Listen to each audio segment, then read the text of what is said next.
وأنت تقاتل رجالا بلا سلاح لأنهم يظاهرون هذا السفيه. ومن أسفه منكم وأنتم تحرمونه حق الكلام.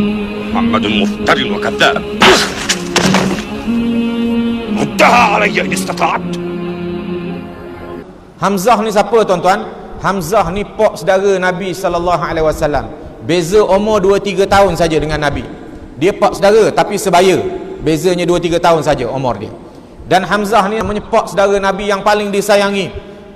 Ya, kerana setelah dia memeluk Islam, dialah yang menjadi pejuang Islam yang hebat sehinggalah dia terbunuh syahid dalam peperangan Uhud.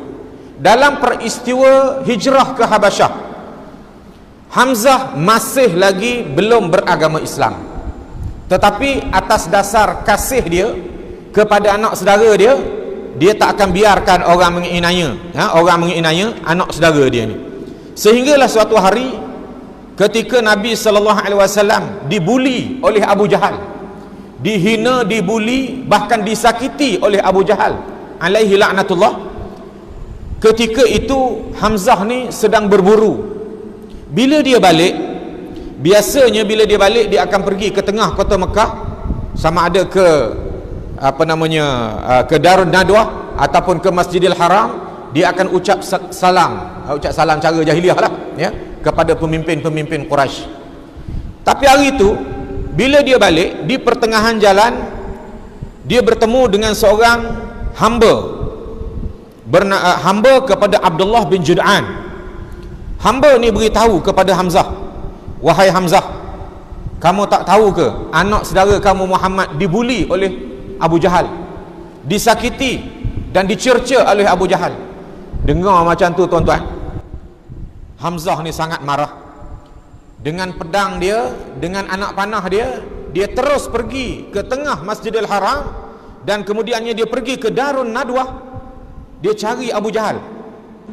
Tuan-tuan, Abu Jahal ni orang besar lah, Datuk Seri lah kalau di di Mekah tu, orang besar. Jadi Hamzah ni dia pergi ke Darun Nadwah, dia tengok pemimpin Quraisy tengah berkumpul, dan di tengah-tengahnya ada Abu Jahal. Dia bawa keluar panah dia tuan-tuan, terus di situ juga dia pukul Abu Jahal sampai berdarah-darah Abu Jahal.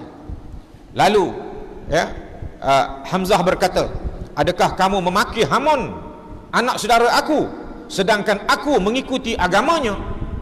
Padahal dia bukan masuk Islam lagi, dia belum masuk Islam lagi, tapi dengan sebab kemarahan dia kepada Abu Jahal tu, dia kata, berani kamu pukul anak saudara aku dalam keadaan aku adalah pengikut dia, dalam keadaan aku ikut agama dia. Abu Jahal pun terkejut, bila masa Pak Long ni masuk Islam? Bani Hashim ramai dalam majlis tu, Bani Makhzum pun ramai. Bani Makhzum ni kabilah Abu Jahal lah, Bani Hashim kabilah Hamzah.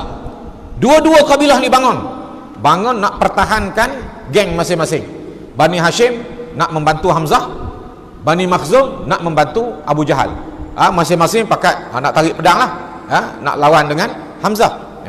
Ketika itu Abu Jahal berpesan kepada Bani Makhzum, dia kata, biarlah Abu Amarah melakukannya terhadapku, kerana memang aku telah memaki hamun anak saudaranya. Abu Jahal dia takut lah. Masa tu dia datang satu ketakutan kepada dia, dengar pula Hamzah kata dia dah masuk Islam. Jadi bila tengok orang dia mula nak bangkit, nak pergi membelasah Hamzah ni, dia kata, jangan, dia kata, memang aku yang salah dalam kes ni, aku yang salah. Biarlah, memang layak pun aku dipukul oleh Hamzah. Hamzah menceritakan, ni Hamzah sendiri riwayat, dia kata, aku bertindak begitu kerana didorong oleh rasa terlalu marah. Tiba-tiba datang keraguan, seperti menyesal di atas tindakan itu kerana meninggalkan agama nenek moyangku. Kemudian aku berdoa di sisi Kaabah supaya Allah hilangkan keraguan dan melapangkan perasaanku. Belum sempat aku menghabiskan doa, Allah telah menghilangkan semuanya perasaan itu. Lalu dia pergi jumpa dengan Nabi SAW.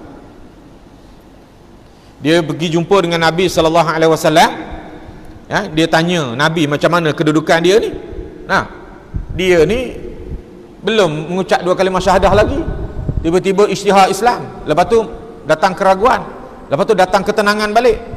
Rasulullah SAW memerintahkan Hamzah supaya istiqamah dengan Islam.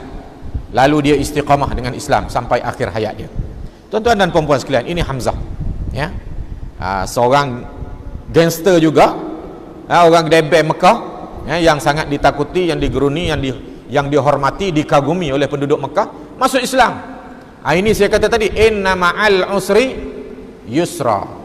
Dalam keadaan duka cita, kena tindas, kena itu, kena ini, tiba-tiba Hamzah masuk Islam. Pangkatnya pak saudara Nabi, kedudukannya di sisi orang Mekah, ya. Jangan kata rakyat Mekah, jangan kata orang kampung di Mekah tu, Abu Jahal sendiri pun takut kepada Hamzah. Itu kedudukannya Hamzah.